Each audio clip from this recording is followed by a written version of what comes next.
Wish you all a very good morning, students. Hope you all are doing fine. Now, I have received a few requests from your class about the immunology subject preparation for CSIR UGC NET examination 2020. So I thought that I will be conducting a series of comprehensive lectures on immunology, specifically focused on preparation for CSIR UGC NET this year. Every day I'll be conducting this lecture at 9 a.m. It will be an 1-hour lecture from 9 to 10. Don't worry if you are not able to attend the lectures. The recording of these lectures will be made available to you through Google Classroom. Okay, so let's see what CSIR proposes to be the syllabus of this year. For subject life science, we have 13 broad topics, as you all can see. Molecules and their interaction relevant to biology, cellular organization, fundamental processes, cell communication, and cell signaling. Now, within this topic, that is cell communication and cell signaling, you have a huge portion of immunology, which includes various aspects of innate and adaptive immune system. Although we have covered immunology in our regular classes as well, however, for your benefit, we will be going through these lecture series, specifically focusing on the topics which CSIR UGC recommends. Okay. I would request before the classes start, you all should please switch off your videos as well as put yourself on mute. Although I have muted yourself, but the videos, if you switch off, it will help us in better projections or smooth conductance of the classes. About the questions, you can post your questions after the chat class, or even during the class. If you have any questions, you can post it on chat line. After the class is over, after 45 minutes of the lecture, we will be conducting a discussion session. So during that time, you people can unmute yourself one by one and then ask the questions which we can take up as a discussion in the class.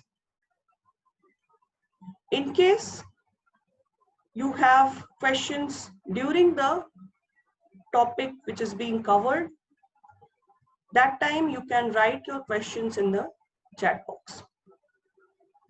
The idea is to give you a comprehensive knowledge in a limited amount of time that you people have for preparation of CSIR UGC NET this year.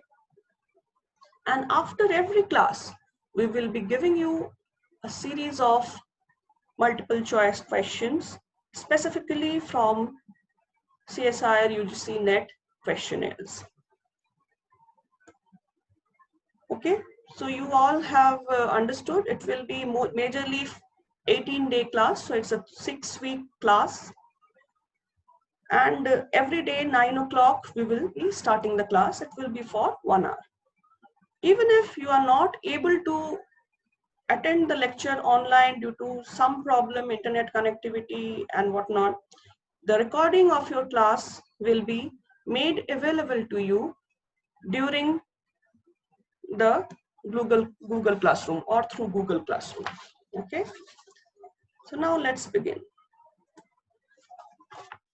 Under cell communication and cell signaling, we have innate and adaptive immune system given in the syllabus of CSIR UGC NET. The topics that they recommend are cells and molecules involved in innate and adaptive immunity, antigens, antigenicity and immunogenicity, B and T cell epitopes, structure and function of antibody molecules, generation of antibody diversity, monoclonal antibodies, antibody engineering, antigen antibody interactions, MHC molecules, antigen processing and presentation, activation and differentiation of B and T cells, B and T cell receptors, humoral and cell-mediated immune systems, primary and secondary immune modulation, complement system, toll-like receptors, cell-mediated effector functions, inflammation, hypersensitivity, and autoimmunity. Immune response during bacterial, that is tuberculosis is an example, parasitic, malaria is an example, viral, HIV infections are an example.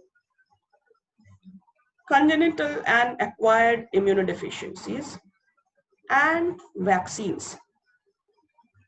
Now, from the current perspective, the situation that we all are going through currently, we all know how important immune system is, right? It is the defense mechanism of the body.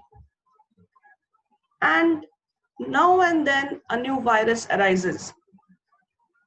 So our body needs to have a very strong defense mechanism to combat any particular pathogen. It may not have seen the pathogen earlier. It may be completely new, just like COVID-19.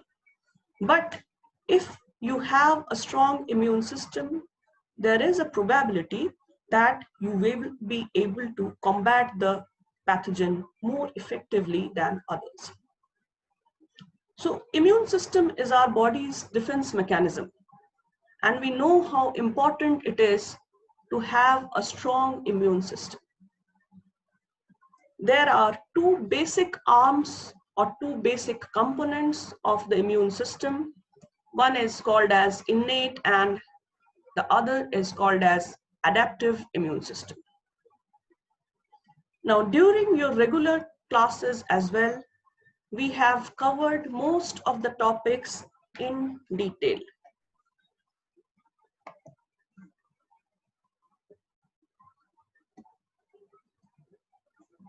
Let's see. We have covered components of innate and adaptive immunity in detail. Antigens, antigenicity, immunogenicity in detail. B and T cell epitopes in a little detail. We will need a little more detail specifically for B cells and T cells. So I'll put a dash over here. Structure and function of antibody molecules. Yes, we have dealt in enough detail. Generation of antibody diversity, enough detail we have discussed. Monoclonal antibodies we have discussed. Antibody engineering, I'll put a dash over here because we have not discussed this in much detail. Antigen antibody interactions, yes, we have discussed in detail. MHC molecules, antigen processing and presentation, yes, in detail, but lipid antigen presentations have not been covered. So I would like to cover that. So I'll put a dash over here. Activation and differentiation of B cells and T cells. This topic is very, very important for understanding the entire immune system. So we will cover this topic in a great detail. B cell and T cell receptors, we need to cover in a little more detail. Humoral and cell-mediated immune response, yes, we will have to cover in greater detail.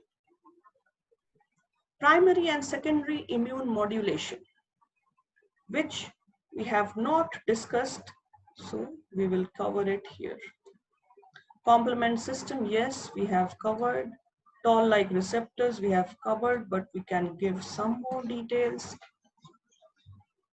Cell-mediated effector functions, we have covered. Inflammation, hypersensitivity, autoimmunity, we have covered. A few more examples of autoimmune response and hypersensitivity could still be given. Malaria, we need to cover, we have not covered it. And HIV infections, we have covered. Tuberculosis, we need to cover. So we need to pay focus on these topics which have not been very elaborately discussed during the regular classes. Vaccines we have discussed. Congenital and acquired immunodeficiencies we have discussed. So as you can see, few of the topics still need much more detailed study than we have covered in the regular classes. So let's go ahead. This is the first topic that has been suggested by CSIR UGC syllabus.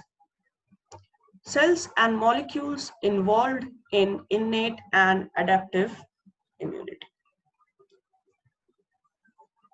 We all know that innate immune system is our first line of defense. We are all born with it. So this immune system is present throughout all taxonomic groups. It's not that only we humans have the immune system. Various, even the lower organisms like your porifera, your annelids, various types of invertebrate animals, they also have immune system. They may not be having the developed immune system, but yes, a primary line of defense that we call as innate immunity is present in higher plants, in invertebrate animals like sponges, earthworms, insects, crustaceans, and of course vertebrate animals do have innate immune system. Okay, like amphibians, reptiles, birds, mammals. These days we are hearing, right? 2 tigers got infected by COVID-19. Okay, so that means that they are fighting the infection, and that is why they are raising a visible immune response. So it's all the taxonomic groups which have innate immune system. We are all born with it. We don't have to develop it. It is called the first line of defense. It can protect us from diverse pathogens, various types of pathogenic molecules, pathogenic organisms. But unfortunately, it does not have specificity. It is doing or protecting us because it is providing some kind of barrier to the infection. And those barriers are non-specific, as we will see and discuss later today itself in this class. And just because it is not specific, it is not having any memory as well. For any infection, we have the first line of defense working always. It is always working, whether there is any pathogen present or not present. It is always present in the system. You don't have to do anything for it to develop. Just a healthy system, healthy physiology will help you having a perfect innate immune system. But it will, of course, differ from one organism to other. It will differ depending upon your diet. It will differ depending upon your habits. Little bit of variation in the innate system also occurs depending upon food habits, depending upon environment, depending upon some amount of genetic composition as well. Okay? Though not a vast difference from one organism to other, but genetic component do have a little role to play even in the first line of defense. Now let's talk about the adaptive immune system. When we are born, we have components of adaptive immune system present. Some of the components are already there. During the gestation period, those components have started developing. And as we are born, those components will encounter different types of pathogens, different types of molecules, different environment in the immediate environment. So those will lead to exposure of the immature adaptive immune system that we are born with. So we are born with certain amount of adaptive immune system. It's not that it is completely absent, but it needs the exposure of the pathogenic molecules, of the pathogenic organisms, for it to develop a perfect immune system over the time. So we are developing our adaptive immune system throughout our lifetime. And since it is dependent upon the exposure, it is highly specific. It has to be specific against specific organism. It not only can differentiate between different organisms, it can differentiate between different small molecules, macromolecules present in the system from one organism to the other organism. Specificity in a way contributes to diversity as well. If you are specific, if you know what you are recognizing, you slowly develop the ability to recognize different types of molecules. So it has the ability to differentiate between one organism to other organism, one molecule to other molecule throughout the vast repertoire of antigenic molecules, pathogenic organisms, pathogenic molecules. So it has the property of specificity, diversity, as well as something called as memory. Memory means it should be able to recognize the pathogen once it has seen it, even after a period of time. So like say I have met you 3 years back, and if my brain is still having good function and I have a good memory, I will be able to recognize after 3 years. Some people have very good memory, so even after 70 years, they will be able to recognize a person whom they have seen a long, long time ago, like 70 years back. So just like that, immune system also has memory. Some part of it can recognize molecules which they have seen in the recent past. Some component of the adaptive system can even recognize molecules after decades. So 60 years, they will be able to recognize the same molecule. Okay? So that is a very important component of innate and adaptive immune system. So we know how these two systems are differing. Innate immune system is non-specific, whereas adaptive immune system is highly specific. Innate immune system has no memory, whereas adaptive immune system has memory response. We call this system as the first line of defense, as it is present from birth and it protects us against all pathogenic organism, whether it is seeing it for the first time or second time it doesn't matter. It's just there to protect us. Whereas the adaptive immune system we are developing over time.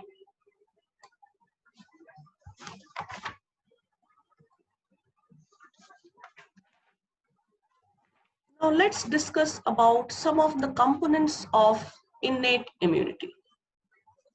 What contributes to innate immunity basically? So here we have written innate, and now let's see what all this innate immunity is made of. I said it is present from the initial time, that is the birth. Innate immunity is always present in the form of barriers.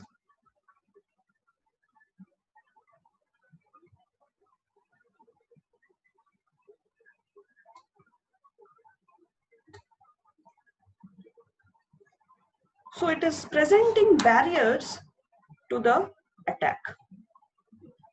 What are these different types of barriers?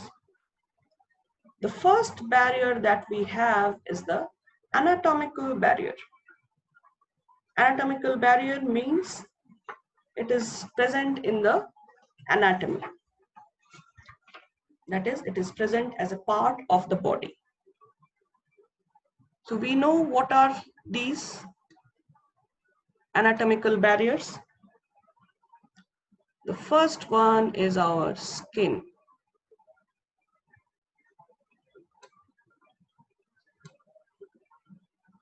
It prevents a mechanical barrier which retards the entry of microbes. It is a mechanical barrier by presenting an acidic environment. So the pH of skin is generally in the range of 3 to 5. And this pH does not support the growth of microorganisms. Similarly, we have mucosal lining, that is the mucous membranes.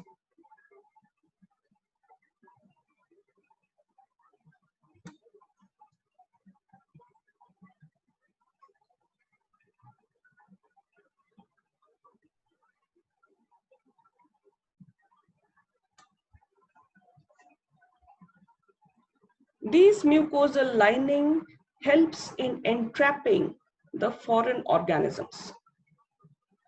It also is lined by various types of hair-like projections. So these hair-like projections we called as cilia. So these cilia propels the microorganisms out of the body. Therefore, mucous lining not only entraps but also helps in pushing these microorganisms out of the system. So microbes require an attachment site to enter. Do you know that what COVID-19 requires to attach? I know you all would have read by now, since we are all discussing it so much. It binds to ACE2 receptors. Okay. So now we are not going to discuss that in detail. All I'm saying is microbes, any kind of microbe will require an attachment site. And since this mucous membrane is lined with various types of normal flora, we inside our body also have microorganisms.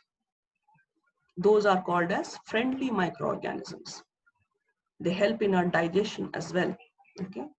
So these normal microflora do not let the other microorganisms to find an attachment site. So in that form also, mucous membranes are giving a barrier to the infection. Next is our physiological barriers. Let's see what are those. The first is temperature.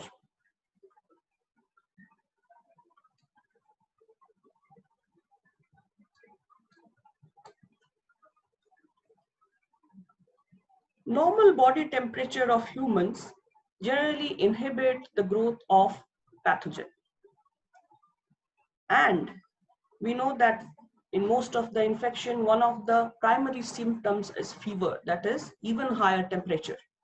So that higher temperature is actually inhibiting the growth of the pathogen. So that fever is a part of the immune response, which is meant for inhibiting the growth of pathogen further. Second physiological barrier is low pH, which is example in the stomach.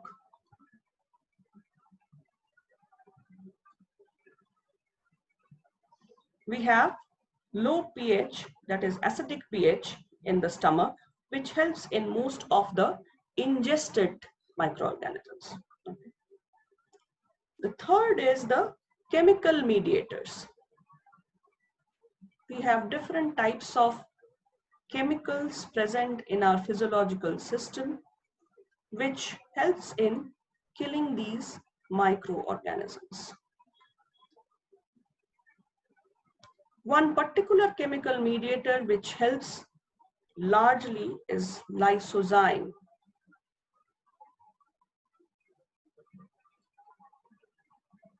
Lysozyme helps in cleaving the bacterial cell wall. Apart from lysozyme, we will also learn about different chemical mediators like interferons, complement system, collectins. These we need to discuss in the later classes. Lysozyme, we all know, it's present even in your tears when you cry. So it's not always bad to cry, right? You have the lysozymes in your eyes, which will kill the bacteria present there. That doesn't mean you cry always. Huh? Try to smile as much as possible. Okay. Inflammatory barriers. Now, during inflammation, we have tissue damage, right? And this damage leads to leakage of lymph, which is again a vascular fluid. And this leakage leads to activation of various types of immune cells, even influx of different types of phagocytic cells, different types of serum proteins. So this inflammation, which we see that when we get cut, it gets inflamed. When we fall down, we hurt ourselves, there is inflammation. And we hate that, right? From outside, it doesn't look good. It's reddish, it's swollen, it's oozing sometimes, okay? But that inflammation is again actually a response of the immune system. So it helps in protecting against the pathogens.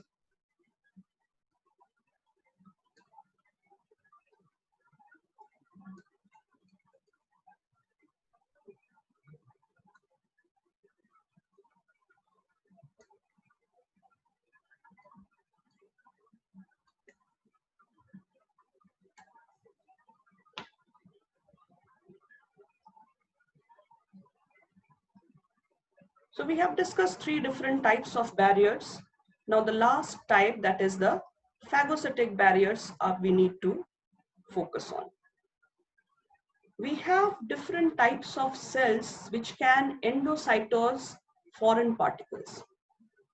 And this endocytosis not only kills the organisms, but also helps in activating the immune system even further. Which immune system? Yes, the adaptive immune system. Okay, so we are not only internalizing and breaking down the pathogens, but also helping in activation of different types of immune cells. So what are these phagocytes? Monocytes, which we all know are present in the blood, neutrophils,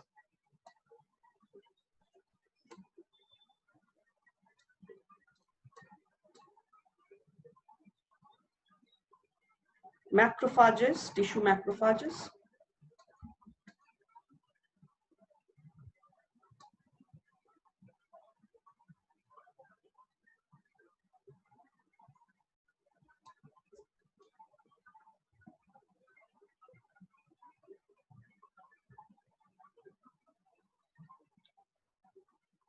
So these are the different types of phagocytes which we have present in the body, which is an important part of innate immune system. They act as phagocytic barrier and also activate the adaptive immune system. So from all this, we see that it is involving organs. Skin is an organ. Mucous membrane, obviously lining of the various organs. We have cells and we have soluble mediators. So we have organs, we have cells, we have soluble mediators as part of the innate immune system. So today we will be talking till here, and tomorrow we will be discussing about specific cells, specific soluble mediators, specific receptors which act as components of the innate immune system. Okay, so this video will be made available to you through the Google Classroom. In case you have any queries, you can post in the Google Classroom itself. As for today, there is no chat box available, and the video will be posted in the Google Classroom. But from tomorrow's session, I'll allow the students to put their questions in the chat box, as well as the videos will be made available in the Google Classroom. The class timing will be from 9 a.m. to 10 a.m. In the initial part, we will be discussing, I will be teaching most of the aspects, and after 40 minutes, 45 minutes, we will be having a discussion session depending upon your queries. I will also be giving MCQs which will be uploaded in the quiz format in Google Classroom itself. So for each topic, you will be getting a Google Classroom quiz series, which you may solve immediately or you may take your time.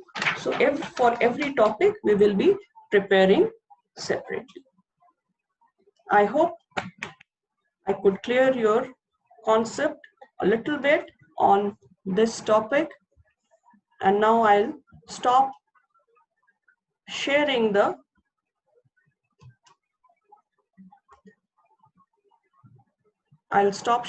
screen. Okay, this meeting I'll end now. Okay.